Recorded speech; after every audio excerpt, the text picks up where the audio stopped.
ब्रह्मचर्य का रक्षा तभी वो उपासक कर सकता है जब सर्वतोभावेन ब्रह्मचर्य होगा। एक जनेंद्री के ही ब्रह्मचर्य की पुष्टता का जब आप लक्ष्य कर लोगे तो उसकी पुष्टता के लिए आपको सर्वतोभावेन ब्रह्मचर्य धारण करना पड़ेगा। सर्वतोभावेन नेत्र का ब्रह्मचर्य, जो नेत्र किसी को भी देखकर भोग कामना कर लेते हैं, भोग बुद्धि से देखते हैं वस्तु को, व्यक्ति को, किसी को भी, ये नेत्र से व्यभिचार हो रहा है। इसीलिए सावधान रहना चाहिए। जैसे नाटक, सिनेमा आदि हैं, वहां तो जान रहे हो चित्र हैं, पर उनमें जो अभिनय करने वाले जन हैं वो तो संसारी जन ही है ना। उनका पहनावा, ओढ़ावा, हाव भाव, अंग प्रत्यंग, अगर आप भगवत भाव से युक्त है तो संपूर्ण सृष्टि में कहीं भी दृष्टि जाए अपने प्रभु की भावना होती है। पर वहां तक पहुंचने के लिए आपको ये त्यागना होगा ना। आप किसी का अनुकरण न करें, आप अपनी स्थिति को देखें। अगर आप किसी का अनुकरण करते हैं कि हमने उनको देखा है वो टीवी देख रहे हैं, तो टीवी में क्या देख रहे हैं, कहाँ स्थिति है, हमें क्या पता। हमको जहां पहुंचना है उसके लिए हमारे लिए बाधक है, हमें नहीं देखना है। अगर आप माना कि कोई नाटक ही देख रहे हैं, कोई ऐसे सीरियल ही देख रहे हैं, पर उसमें अभिनय करने वाले तो संसारी भोगी पुरुष ही है ना। आप कोई त्यागी जितेंद्री महात्मा को थोड़ी देख रहे हैं। तो उस देखने में तन्मयता आती है, जिसको हम देखते हैं उस पर हम आसक्त होते हैं, तभी तो उसका सुख दुख अनुभव होता है। देखो कोई ऐसी रोने वाली सीन आए तो रोना आ जाएगा, हंसने वाली आ जाए तो हंसना आ जाएगा, ऐसे तो उसका प्रभाव हम पर पड़ रहा है ना। तो हम किसी के अभिनय करने वाले के अंग प्रत्यंग को देख रहे हैं और वो कामुक होकर कोई काम चेष्टा कर रहा है या कोई ऐसा, वो सारा का सारा मन कवर कर रहा है आपका। और एकांत होते ही फिर जो मन अपना मनमानी करवाएगा आप नहीं सह पाएंगे। इसलिए नेत्र का ब्रह्मचर्य सबसे पहले शुरू कीजिए। फिर वाणी का ब्रह्मचर्य, बहुत बड़ा प्रभाव पड़ता है इससे। यदि आप जबान से अश्लील बातें, गंदी बातें, कामुक बातें करेंगे तो आप ब्रह्मचर्य रह ही नहीं सकते। अगर आप वाणी से परस्पर शरीर आकर्षण वाली बातें करेंगे, बट उसको देखा तुमने क्या, बस आप गए। चाहे वो स्त्री शरीरधारी साधक हो या पुरुष शरीरधारी, परस्पर आकर्षण संबंधी यदि वाणी खुली आपकी, तो वाणी के व्यभिचार से आपका जनेंद्री का व्यभिचार प्रारंभ हो जाएगा। आप रोक नहीं सकते, नहीं रोक सकते। इसलिए वाणी से भी कोई ऐसी वार्ता ना कीजिए जिससे आपके अंदर काम वेदना बढ़े। श्रवणेंद्री का, कान से गंदी बातें, व्यभिचार की बातें, कामुक बातें सुनना जिससे हमारे हृदय में कामना जग जाए, बिल्कुल नहीं। भले वो किसी को लेकर टीका टिप्पणी की जा रही हो, देखो वो साधक है, उसको हमने देखा वहां ऐसे देख रहा था, वैसे कर रहा था, वो तो आपको समझ में आ रहा है कि किसी साधक की बात कर रहे हैं, वो तुम्हारे नाश के लिए उपाय कर रहे हैं जो आपको ऐसी बात बता रहे हैं। क्यों? क्योंकि आप भी तो साधक हैं। श्रवणेंद्री का व्यभिचार हो रहा है। आराध्य देव के सिवा और कोई बात कान से सुनना उसे व्यभिचार कहते हैं। इसलिए महाप्रभु कहते श्रवण फूटो जो अन सुनो। ऐसा हमारा अगर कान कुछ और सुने तो फूट जाए, नेत्र कुछ और देखें तो ये नेत्र नष्ट हो जाए, वाणी कुछ और बोले तो मुख हो जाए। हमारी श्रवणेंद्री का व्यभिचार नहीं होना चाहिए। तो अगर आप श्रवणेंद्री का ब्रह्मचर्य, वाकेंद्री का ब्रह्मचर्य, नेत्रेंद्री का ब्रह्मचर्य और त्वगेंद्री का ब्रह्मचर्य, अनावश्यक किसी को स्पर्श मत करो। परस्पर विरोधी शरीर को तो भूल कर मत करो। विरोधी शरीर जैसे हमारा पुरुष शरीर है, सामने स्त्री शरीर है, तो किसी भी तरह से सेवा के लिए संकेत करना या किसी भी सेवा के लेन देन में बचाव पक्ष में रहो।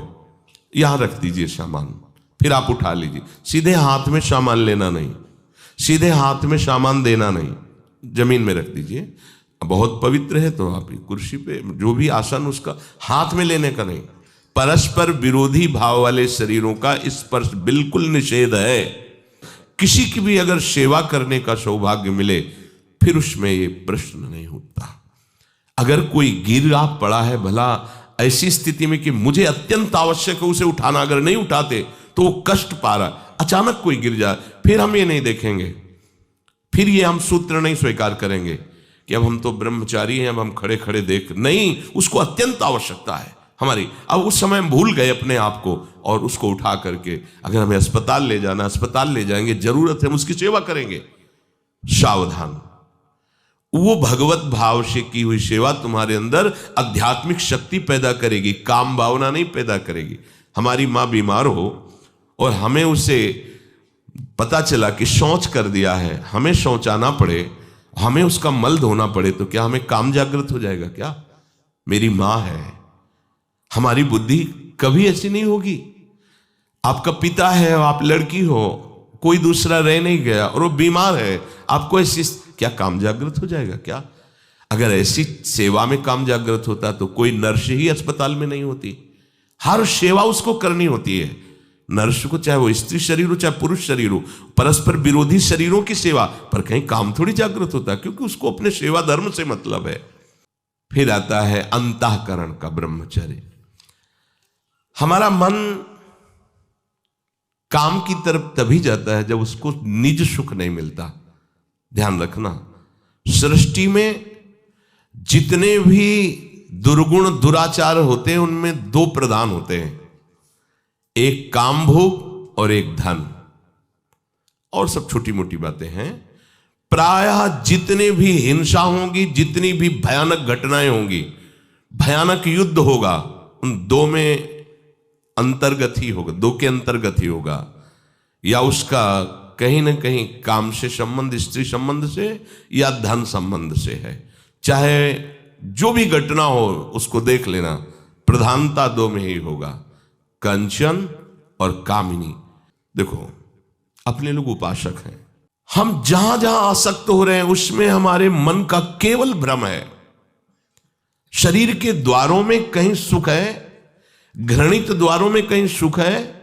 अगर सुख होता तो इनके भोगने के बाद हृदय कह देता कि अब कछुनाथ न चाहिए मोरे, शांत हो जाता। फिर ऐसा क्यों होता है कि उसको एक जगह तृप्ति नहीं होती? क्योंकि वहां सुख है नहीं। फिर सोचता है शायद उसमें हो, उसमें हो, उसमें हो। पूरे के पूरे युग के युग व्यतीत हो गए, कल्प के कल्प व्यतीत हो गए भोगते हुए, क्या सुख मिला? क्या स्त्री शरीर सोचता है पुरुष शरीर में सुख है, पुरुष शरीर सोचता है स्त्री शरीर में सुख है, या आदि आदि। अगर सुख होता तो पूरे ब्रह्मांड में पशु पक्षी कीड़ा मकोड़ा सब मैथुन धर्म से युक्त हैं, ये सब सुखी हो जाते हैं ना। जो जितना भोगा सकते उतना ही दुखी, देख लो, अशांत, क्लिष्ट, परेशान और पापाचरण युक्त। ये क्या है? मन को समझाइए। यदि आप किसी भी तरह से हस्तमैथुन आदि के द्वारा, गंदे दृश्य देख करके, गंदी क्रियाओं के द्वारा आप अपना नाश करते रहेंगे तो ना आप इस लोक में सुखी रहेंगे ना परलोक में। मान लीजिएगा, ये बातें न तो कही जाती हैं और न सुनी जाती हैं और न समझी जाती हैं। इसीलिए हमारा बहुत ही आगे की पीढ़ी जो सनातन धर्मावलंबी, जो भागवत, हर देश से महान भारत देश को क्यों कहा गया? ऐसा भी है कि अन्य देश स्वीकार किया जाता है कि हमसे धनी है, स्वीकार किया जाता है कि वैज्ञानिक तत्वों में भी वो हमसे आगे हैं, पर भारत को महान धर्मशाली देश कहा गया है। कोई भी किसी भी देश का धर्म गुरु हो हमारे देश में आएगा और हमारी ऋषियों के सूत्रों से ही अपने धर्म को पुष्ट करेगा। सांप का मूल जड़ भारत धर्म का है। कहीं भी हो, कहीं भी देख लो, चाहे जिस देश का नाम लो, कहीं ना कहीं किसी भारत के ब्रह्म ऋषि की छाप लेकर के डोल रहा है। भारत भोग प्रधान देश नहीं है, भारत धर्म प्रधान देश है।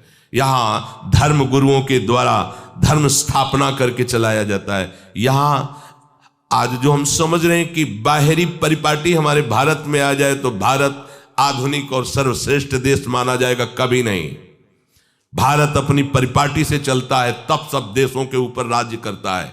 किसी भी देश में न पतिव्रता मिलेगी न यति मिलेगा, ब्रह्मचर्य का कहीं नामो निशान नहीं मिलेगा। ये भारत देश में ही मिलेगा। यहां ब्रह्मचारी मिलेंगे, यहां सती मिलेंगे, यहां प्राणपन से धर्म का पालन करने वाले मिलेंगे। अब हमारे जो नई पीढ़ी है वो आधुनिकता को स्वीकार कर रही। गर्लफ्रेंड, बॉयफ्रेंड, कौन सा रिलेशन है? लिव इन रिलेशन, ये हमारे कहीं किसी भी धर्म ग्रंथ में लिखा हो तो आप बता दीजिए। बाल्यावस्था से आज तक जितने भी धर्म ग्रंथों का स्वाध्याय हुआ, कहीं भी लिखा हो तो ये बोलो सर्वनाश का स्वरूप है कि नहीं है। अभी बच्चा ना तो लोक को जानता है, ना परलोक को जानता है, ना हित को जानता है, ना अहित को जानता है। अभी उसका ब्रह्मचर्य किसी काम लायक नहीं हुआ और वो उतर गया व्यभिचार में। क्या होगा उसका जीवन, क्या होगा जीवन, चाहे वो स्त्री स्वरूप में चाहे पुरुष स्वरूप में हो। क्या बिना संयम के ये पशुता के व्यवहार से किसी की ना लौकिक उन्नति होती है ना परमार्थिक उन्नति होती है। पर कौन सुनेगा। यही कहा जाएगा पुराने जमाने के शास्त्रों को केवल वर्णन कर रहे हैं, ये क्या जाने आधुनिक जमाने को। तो आधुनिक जमाने की दशा क्या, और यहाँ खोल करके देखो। कोई बात नहीं, दोस्त बनाना कोई बुरी बात नहीं, इस बात को हम मानते हैं। स्त्री शरीरधारी पुरुष शरीर को मित्र बना सकता है, कोई दोष नहीं। पुरुष शरीरधारी स्त्री को मित्र बना सकता है, कोई दोष नहीं। लेकिन मित्र का क्या कर्तव्य होता है। कुपंथ निवार सुपंथ चलावा, कुमार्ग से हटा करके सुपंथ में चलाना, उसकी समस्याओं को दूर करके उसको आनंद में से युक्त करना, उसको सहयोग करना, ना कि शोषण करना। इसीलिए ये जो आधुनिकता बढ़ रही है, ये जो खान पान गलत हो रहा है, ये जो दर्शन गलत हो रहा है, तो इस जमाने में ब्रह्मचर्य ये केवल शब्द ही लिखा मिलेगा, जीवन में नहीं मिलेगा। नए नए बच्चे व्यसन कर रहे हैं, नशा कर रहे हैं, गंदे आचरण कर रहे हैं। क्या होगा, कैसे आगे कोई समझेगा शास्त्र क्या है, धर्म क्या है, बल क्या है। आज नवयुवक 16 से 28 के बीच में कोई ऐसा नहीं दिखाई देता है जिसमें आध्यात्मिक थोड़ा भी बल हो, काम क्रोध आदि सहने की सामर्थ्य हो। अपने बूढ़े माता पिता को थप्पड़ मार रहे हैं, बूढ़े माता पिता को गाली दे रहे हैं, बूढ़े माता पिता जिन्होंने खवा पिला के इतना बड़ा, उन्हें अनाथालय भिजवाया जा रहा है, उनको छोड़ दिया जा रहा है। आप विदेश घूम रहे हैं, उनके खाने की व्यवस्था घर में नहीं। क्या है ये, आज आधुनिक विद्या का ये प्रभाव है। विद्या विनयम ददाति, जो अपने वयोवृद्धों की सेवा नहीं कर सकता वो क्या विद्या पढ़ा।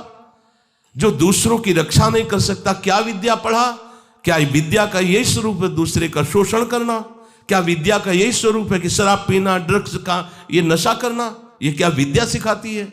वो कहा जाता है आज तो आधुनिक विद्या बढ़ रही।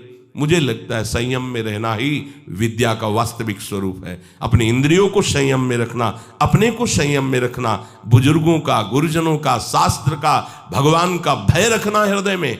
ऐसा नहीं, आप तभी निर्भय हो पाओगे यदि शास्त्र का भय नहीं, भगवान का भय नहीं, धर्म का भय नहीं, तो फिर आप वहां पहुंच जाओगे जहां भय ही भय।